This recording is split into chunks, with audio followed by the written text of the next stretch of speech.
Hello friends, मैं हूँ निर्मला। मेरे किचन में आपका बहुत बहुत स्वागत है। आज मैं आपसे शेयर करने जा रही हूँ गोभी के पराठे बनाने की ऐसी रेसिपी जिससे पराठे टेस्टी होने के साथ साथ बहुत ही अच्छे से फूलेंगे भी और कहीं से फटेंगे भी नहीं। इसलिए अगर आपने एक बार इस तरीके से गोभी के पराठे बना लिए तो आप हमेशा पराठे ऐसे ही बनाएंगे। तो चलिए ये मज़ेदार रेसिपी शुरू करते हैं। गोभी के पराठे बनाने के लिए हमें चाहिए होगी फूल गोभी। तो यहाँ पर मैंने 500 ग्राम फूल गोभी को अच्छे से धोकर साफ़ कर लिया है। अब क्योंकि सर्दियों की गोभी है तो इसमें कीड़े वगैरह आने का चांस नहीं रहता है, लेकिन यदि आपको फिर भी डर लगता है तो जब आप इनके फ्लोरेट्स को इस तरह से खोल रहे हों तो अच्छे से चेक कर लें, तो इससे आपको कीड़े अच्छे से नज़र आ जाएंगे। तो अब हम ले लेंगे कद्दूकस, और हो सके तो बड़ी साइज़ या फिर मीडियम साइज़ का कद्दूकस इस्तेमाल करें, तो इससे गोभी ज़्यादा बारीक नहीं होगी तो पराठे की जो स्टफिंग होती है वो देखने में भी अच्छी लगती है और वो ज़्यादा पानी भी नहीं छोड़ती है। तो इस तरह से जो डंठल वाला हिस्सा होता है उसे हम छोड़ देंगे और जो ऊपर का हिस्सा होगा उसे अच्छे से कद्दूकस कर लेंगे। गोभी के पराठे फटने का सबसे जो मेन रीज़न होता है वो ये होता है कि गोभी में ढेर सारा पानी होता है, उस वजह से स्टफिंग गीली हो जाती है और पराठे फटने लगते हैं। तो इससे बचने के लिए हम गोभी का पानी सेपरेट कर देंगे। तो इसके लिए स्वाद से थोड़ा सा ज़्यादा नमक हम गोभी में मिला लेंगे और गोभी को 5 मिनट के लिए साइड में रख देंगे। तब तक हम आटा लगा करके तैयार कर लेंगे। तो यहाँ पर मैं ले रही हूँ 2 कप गेहूँ का आटा और इसमें थोड़ा सा नमक डाल करके अच्छे से मिक्स करेंगे और फिर पानी डालते हुए सॉफ्ट आटा लगा करके तैयार कर लेंगे। जब भी आप भरवा पराठे के लिए आटा लगा करके तैयार करें तो नॉर्मल रोटी के आटे से थोड़ा सा उसे सॉफ्ट रखें, इससे पराठे बहुत ही अच्छे से फूलते हैं और सॉफ्ट बने रहते हैं। तो यहाँ पर धीरे धीरे करके हम पानी डालते जाएंगे और एक सॉफ्ट आटा लगा करके तैयार करेंगे। यदि आपको गोभी के पराठे में अजवाइन पसंद है तो आप आटे के अंदर थोड़ी सी अजवाइन का इस्तेमाल भी कर सकते हैं। अब जब आटा थोड़ा सा हम गूंद लेंगे, यानी ये एक जगह इकट्ठा हो जाएगा, तब इसके ऊपर थोड़ा सा तेल या घी डालकर इसे भी अच्छे से आटे के अंदर मिक्स कर लेते हैं। तो इससे पराठे बहुत ही टेस्टी बनेंगे और सॉफ्ट भी रहेंगे। तो ये हमने आटा लगा करके तैयार कर लिया है और 5 मिनट के लिए हम आटे को रेस्टिंग टाइम देंगे, तब तक हम स्टफिंग बना लेंगे। तो यहाँ पर गोभी ने पानी छोड़ दिया है, लेकिन इस तरह से गोभी का पानी नहीं निकाला जाएगा।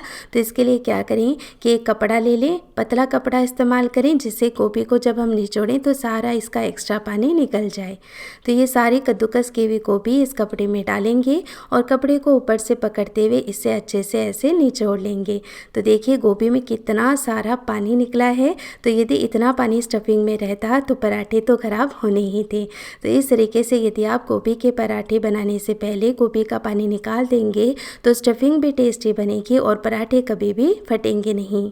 और जो गोभी में से पानी निकला है उस पानी को आप सब्जी या दाल बनाने के इस्तेमाल में ले सकते हैं या फिर आटा गूंदने के इस्तेमाल में भी लिया जा सकता है। तो यहाँ पर हमारी खिली खिली गोभी तैयार है। अब इसमें हम कुछ फ्लेवर्स और ऐड कर लेते हैं। तो मैं ले रही हूँ 1 से 2 बारीक कटे हुए हरी मिर्च, 1 इंच अदरक का टुकड़ा जिसे मैंने छीलकर कद्दूकस कर लिया है। और अब हम मसालों में ले लेंगे 1 छोटी चम्मच लाल मिर्च का पाउडर। स्टफिंग का कलर बहुत ही अच्छा है, इसके लिए डालेंगे 1/4 छोटी चम्मच हल्दी पाउडर। साथ ही ऐड कर लें इसके अंदर 1 चम्मच आमचूर का पाउडर, या आप ज़रूर से इस्तेमाल करें, इससे स्टफिंग बहुत ही टेस्टी बनेगी। आधी छोटी चम्मच भुने हुए जीरे का पाउडर और आधी छोटी चम्मच डालेंगे गरम मसाला। और अब इसमें हमारा जो मेन इंग्रेडिएंट है वो है ये 2 चम्मच भुना हुआ बेसन। तो ये आप ज़रूर से डालें, इससे स्टफिंग बहुत ही टेस्टी बनती है और अच्छे से बाइंड भी हो जाती है। अब डालेंगे इसमें ढेर सारा बारीक कटा हुआ हरा धनिया और बस सारी स्टफिंग को अच्छे से मिक्स कर लेते हैं। यहाँ पर स्टफिंग को आप टेस्ट कर लें, क्योंकि मैंने नमक पहले ही थोड़ा ज़्यादा डाला था, तो निचोड़ने के बाद भी गोभी में नमक है, इसलिए इस समय मैंने नमक का इस्तेमाल नहीं किया है। तो देखिए कितनी बढ़िया स्टफिंग हमारी तैयार हो गई है। और अब जो ये स्टफिंग है उसको मैं 4 हिस्सों में डिवाइड करके इस तरह से 4 बॉल बना करके तैयार कर लूँगी। तो इससे जब हम आगे पराठे के अंदर स्टफिंग भरते हैं तो बहुत ही आसानी से पराठे में स्टफिंग भर सकते हैं बिना इधर उधर बिखरे हुए। तो देखिए इस तरह से बड़ी बॉल बनाकर मैंने स्टफिंग की तैयार कर ली है और इधर आटा भी रेस्ट ले चुका है। तो एक बार फिर से आटे को थोड़ा सा हम गूँध लेते हैं। तो इस तरह से एकदम स्मूथ क्रैक फ्री हमारा सॉफ्ट आटा लग करके तैयार हो गया है। और अब हमने स्टफिंग की जो बोल बना करके तैयार की है उसी साइज की आटे की लोई तोड़ करके इसे भी तैयार कर लेते हैं। तो देखिए, जब हम स्टफिंग और आटा दोनों बराबर लेते हैं ना, तो पराठे में भरपूर मात्रा में स्टफिंग का फ्लेवर आता है और पराठे खाने में टेस्टी लगते हैं। अब आटा क्योंकि सॉफ्ट है तो हमें इसके ऊपर थोड़ा सा सूखा आटा लगाना होगा।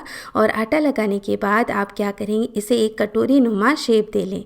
तो बस लोई को इस तरह दोनों हाथों में लेते हुए उंगलियों की सहायता से और अंगूठे की सहायता से ऊपर की ओर ले जाते जाएं। तो इससे बहुत ही अच्छी कटोरी नुमा शेप बन जाएगी। इससे स्टफिंग भरने में भी बहुत इजी रहती है, साथ ही पराठे कहीं से भी फटते नहीं हैं। तो देखिए, किनारे हैं वो थोड़े से आपको मोटे रखने हैं ताकि आगे जब हम स्टफिंग इसमें भरें तो इन्हें ऊपर से खींच पाएँ। अब जब इस तरह से कटोरी नुमा शेप बन जाएगी तो स्टफिंग को हम इस तरह से अंदर रखेंगे और हाथों से थोड़ा सा प्रेस कर देंगे। फिर अंगूठी की सहायता से स्टफिंग को नीचे की ओर धकेलते जाएंगे और उंगलियों की सहायता से आटे को ऊपर की ओर ले जाते आएंगे। तो इस तरह से एकदम सेंटर में ये आटा इकट्ठा हो जाएगा। फिर देखिए, इस तरह से पिंच करते हुए हम आटे को एक जगह इकट्ठा कर लेंगे। अब क्योंकि हमने लोई और स्टफिंग दोनों की मात्रा बराबर रखी है तो इसमें बिल्कुल भी एक्स्ट्रा आटा हटाने की हमें ज़रूरत नहीं है। तो इस तरह से एकदम मोदक की शेप इसकी अभी बन गई है। तो अच्छे से मैंने इसे ऊपर से चिपका दिया है। और अब हम क्या करेंगे, इस तरह से उंगलियों के बीच में लेकर इससे नीचे की ओर ऐसे प्रेस करते रहेंगे। तो जो आटा आपको दिखाई दे रहा है वो धीरे धीरे इसी लोई के अंदर गायब हो जाएगा।